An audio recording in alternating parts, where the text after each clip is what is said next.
Imaginons un peu le tableau. On est le 2 juillet 2021. C'est juste avant un grand week-end de fête aux États-Unis. Tout le monde s'apprête à débrancher, à partir en vacances. Et c'est précisément à ce moment-là qu'une cyberattaque, mais d'une ampleur totalement inédite, est sur le point de tout paralyser. En l'espace de quelques heures, un seul groupe de hackers va réussir à mettre des milliers d'entreprises à genoux. Et là, on ne parle pas d'une ou 200 entreprises. Non, on parle de plus de 1500 entreprises dans 17 pays qui se retrouvent littéralement prises en otage. Tout ça en une seule journée. Pendant que les employés fermaient tranquillement leurs ordinateurs pour le week-end, en coulisses, leurs systèmes informatiques, eux, s'effondraient les uns après les autres. C'est ce message glaçant, que des milliers d'employés découvrent sur leurs écrans en revenant au travail. Les serveurs sont bloqués, les ordinateurs inutilisables. Du jour au lendemain, des boîtes entières se retrouvent coupées de leurs propres données, de leur propre réseau. C'est le début d'une apocalypse numérique. Et la demande de rançon, elle est à la hauteur du chaos semé. 70 millions de dollars, en bitcoin bien sûr. C'est le prix à payer pour obtenir ce qu'ils appellent la clé universelle, la seule et unique clé capable de déverrouiller tous les systèmes. Alors la grande question, c'est comment a-t-on pu en arriver là? Pour comprendre, il faut revenir à ce fameux vendredi 2 juillet. Un outil logiciel, un truc hyper fiable utilisé par des informaticiens du monde entier, a été soudainement transformé en arme de destruction massive. Et derrière cette opération, il y a un nom qui va faire trembler tout le secteur de la tech, REvil. REvil, c'est la contraction de ransomware et evil, le mal. Il faut tout de suite oublier l'image du petit hacker dans son garage. Là, on parle de l'un des gangs de rançongiciels les plus pros, les plus organisés de la planète. Une véritable entreprise du crime, avec un modèle économique redoutable. Et justement, pour comprendre comment REvil a pu frapper si fort et si vite, il faut absolument se pencher sur ce modèle économique. C'est une vraie révolution dans le monde du cybercrime. On appelle ça le Ransomware as a Service ou RAS. L'idée est aussi simple que terrifiante. L'équipe principale de REvil, les cerveaux, ne mène pas elle-même les attaques. Non, eux, ils se contentent de développer et de maintenir le logiciel malveillant. Et ensuite, ils le louent à toute une armée d'affiliés, d'autres cybercriminels, qui vont s'en servir pour frapper leurs propres cibles. Voilà. C'est l'analogie parfaite. REvil a créé une plateforme, un vrai marché noir où n'importe quel criminel, même sans avoir de grosses compétences techniques, peut venir louer une arme numérique surpuissante et se lancer dans le business de l'extorsion. Et le processus, il est d'une efficacité redoutable. REvil fournit absolument tout. L'outil de chiffrement, le site pour le paiement et même la plateforme pour négocier avec la victime. L'affilié de son côté n'a plus qu'à trouver une cible, lancer l'attaque et attendre que l'argent rentre. Et ensuite, bien sûr, les bénéfices sont partagés. Et c'est là qu'on comprend pourquoi le modèle est si puissant. Le partage des profits est extrêmement incitatif. En général, l'affilié qui mène l'attaque garde 70% de la rançon, tandis que REvil, le développeur, en touche 30%.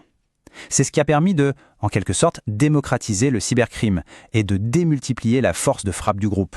Mais bon, un bon business model, ça ne suffit pas. Il faut trouver la bonne cible. Et c'est là que réside tout le génie technique de cette attaque. Ils n'ont pas visé une entreprise en particulier, mais toute la chaîne d'approvisionnement logiciel. C'est ça qui l'a rendue absolument dévastatrice. La cible, donc, ce n'était pas une entreprise lambda. C'était un éditeur de logiciels, Kaseya, et plus précisément son produit phare, VSA.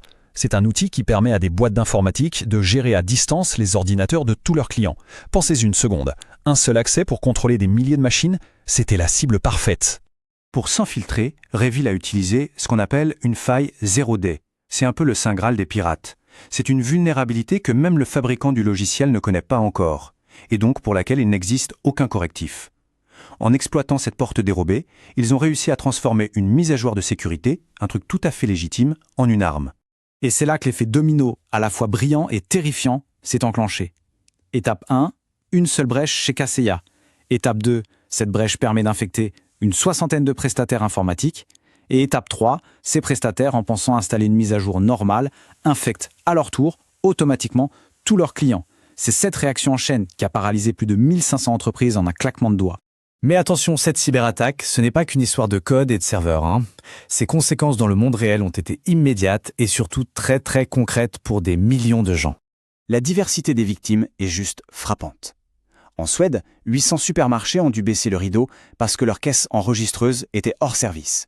En Nouvelle-Zélande, ce sont des écoles qui ont été paralysées. Et partout dans le monde, des cabinets médicaux, des usines, des PME, tous à l'arrêt complet. On a eu la preuve qu'avec quelques lignes de code, on pouvait littéralement vider les rayons des magasins. Face à une crise d'une telle ampleur, évidemment, la riposte ne s'est pas fait attendre.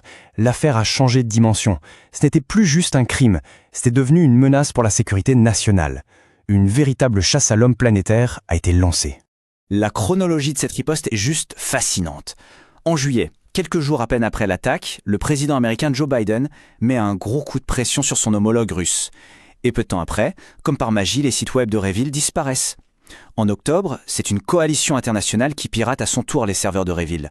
Puis les arrestations s'enchaînent, jusqu'au coup de théâtre final en janvier 2022, la Russie elle-même annonce avoir démantelé le groupe. Alors on pourrait se dire que c'est une belle victoire pour les forces de l'ordre. Et ça l'est. Mais l'histoire de Revil, c'est aussi et surtout un puissant avertissement.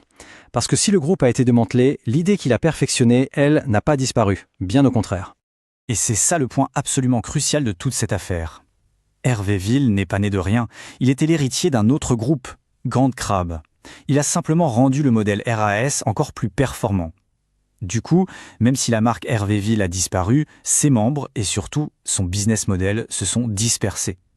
De nouveaux groupes comme Lockbit ou Black Cat ont immédiatement pris la relève en utilisant exactement les mêmes méthodes. Et c'est sans doute ça la plus grande leçon de cette histoire.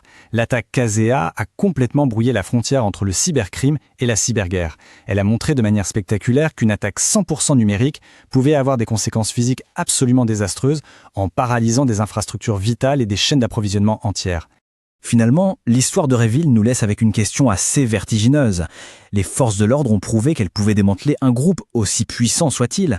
Mais le modèle RAS, lui, est devenu viral. Le mode d'emploi est là, accessible. La vraie question aujourd'hui, c'est donc comment combat-on, non pas un groupe de criminels, mais une idée,